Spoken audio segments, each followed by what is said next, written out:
Graças e paz, meus irmãos. Eu sou o pastor Pedro Silva, sou pastor da Igreja Congregacional do Ibura e sou presidente da Associação Koinonia, que compreende a região metropolitana do Recife, algumas cidades do interior e algumas capitais, de outros estados, como é o caso, por exemplo, de Maceió. Eu quero cumprimentar em nome da nossa associação a todos que vão assistir então esse vídeo, tá certo? E eu queria ler um trecho da Sagrada Escritura, na verdade um salmo, o salmo de número 29. Então, o salmo de número 29 que diz assim: Atribuam ao Senhor, ó seres celestiais, atribuam ao Senhor glória e força. Atribuam ao Senhor a glória que o seu nome merece. Adorem o Senhor no esplendor do seu santuário. A voz do Senhor ressoa sobre as águas, a voz de Deus, a glória de Deus troveja. O Senhor troveja sobre as muitas águas. A voz do Senhor é poderosa, a voz do Senhor é majestosa. A voz do Senhor quebra os cedros. O Senhor despedaça os cedros do Líbano.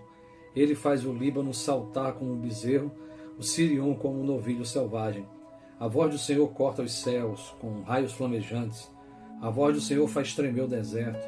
O Senhor faz tremer o deserto de Cádiz. A voz do Senhor retorce os carvalhos e despe as florestas, e no seu templo todos cantam glória. O Senhor assentou-se soberano sobre o dilúvio. O Senhor reina soberano para sempre. O Senhor dá força ao seu povo. O Senhor dá a seu povo a bênção da paz. Esse é um salmo, meus irmãos, de tempestade. É um salmo onde a força da natureza ela simplesmente se mostra e se mostra amedrontadora para aqueles que não conhecem Deus.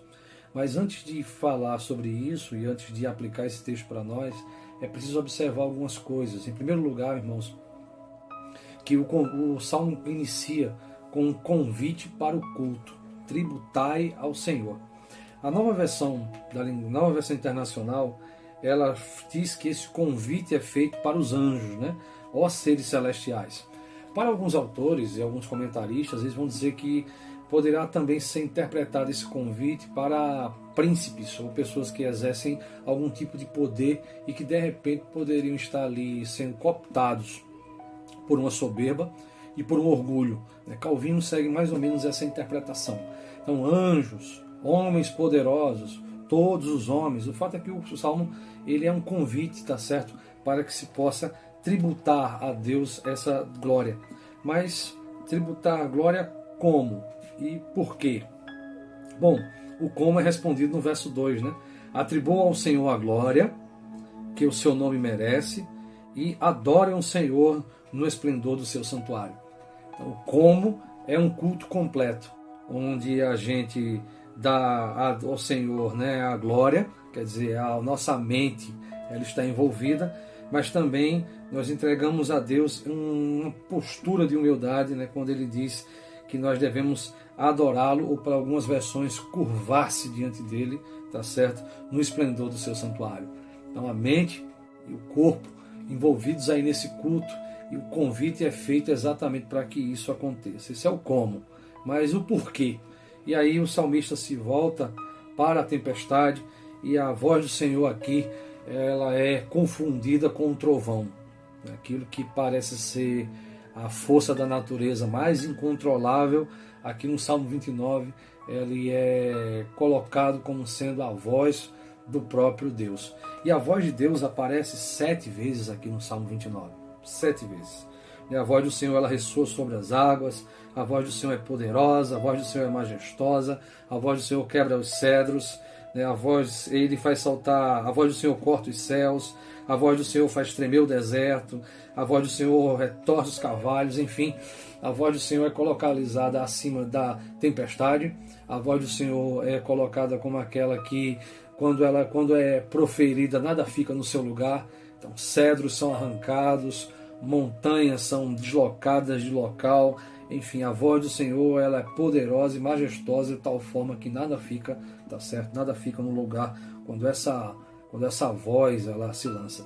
Há uma perspectiva interessante aqui do Salmo 29, irmãos, porque para os deuses daquela época, os deuses eram confundidos com fenômenos da natureza. Então trovão era um determinado Deus, a chuva era um determinado Deus, as águas eram dominadas por determinado Deus, a floresta era dominada por determinado Deus, e o Salmo 29 localiza Deus acima disso tudo. Acima disso tudo. Então, toda ordem criada obedece, tá certo, à voz de Deus, e toda obra criada está ali, tá certo, sob o comando da voz de Deus. Então, aqui o Salmo 29 prevalece a ideia de Deus não apenas único, mas o Deus que comanda absolutamente tudo e absolutamente todos. O que eu acho mais bonito do Salmo é o contraste que é feito no finalzinho do verso 9 aos versículos anteriores. Nos versículos anteriores, como eu falei, há trovões rasgando os céus, há cedros que são arrancados do seu lugar, montanhas que são removidas do seu lugar, e o contraste disso tudo é o santuário. No seu santuário todos clamam glória. Então, enquanto lá fora a tempestade, manifestações poderosas e muito barulho, dentro do santuário, que os comentaristas não chegam a um acordo se esse santuário reflete a morada de Deus ou santuário terreno, mas o fato é que dentro há a quietude do culto. Todos falam glória. E a ideia aqui, irmãos, é que em meio a todas essas tempestades e manifestações, aqueles que acreditam em Deus e que tributam a Deus sua mente e essa atitude de curvar-se, eles têm paz no coração, eles podem se aquietar, porque eles sabem que não importa o que aconteça fora, nada escapa ao controle de Deus. E aí, a única coisa que eles podem fazer, a coisa mais certa a fazer, é tributar a Deus esse culto e dizer então glória. Os versos 10 e 11 há um convite aqui. E o Senhor assentou-se soberano sobre o dilúvio, o Senhor reina soberano para sempre, o Senhor dá força ao seu poder, o Senhor dá ao seu povo a bênção da paz. Irmãos, quando foi pedido para fazermos essas devocionais, um dos pedidos foi para que a gente falasse exatamente sobre esse nosso tempo. E eu digo que o Salmo 29 ele fala bastante ao nosso tempo. Vivemos também em tempos onde parece que as forças da natureza são incontroláveis. A gente não sabe exatamente o que vem pela manhã. Tal qual discípulos no barco, com Cristo, talvez a gente ache que ele adormeceu e que a tempestade há de engolir o barco. Nós também podemos passar esse mesmo processo de medo em nosso coração. E o Salmo 29 é uma boa lembrança de dizer que o nosso Senhor reina sobre absolutamente tudo. As forças da natureza estão debaixo do seu comando, estão debaixo da sua ordem, tá certo? As forças da natureza respondem à sua voz, de forma que a gente também é convidado, tá certo, à quietude.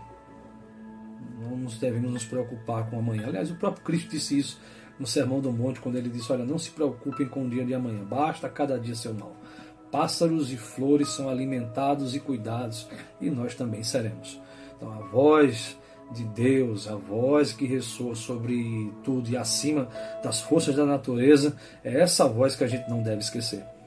A segunda lição, irmãos, é que o Salmo 29 é esse convite ao culto, ao tributo.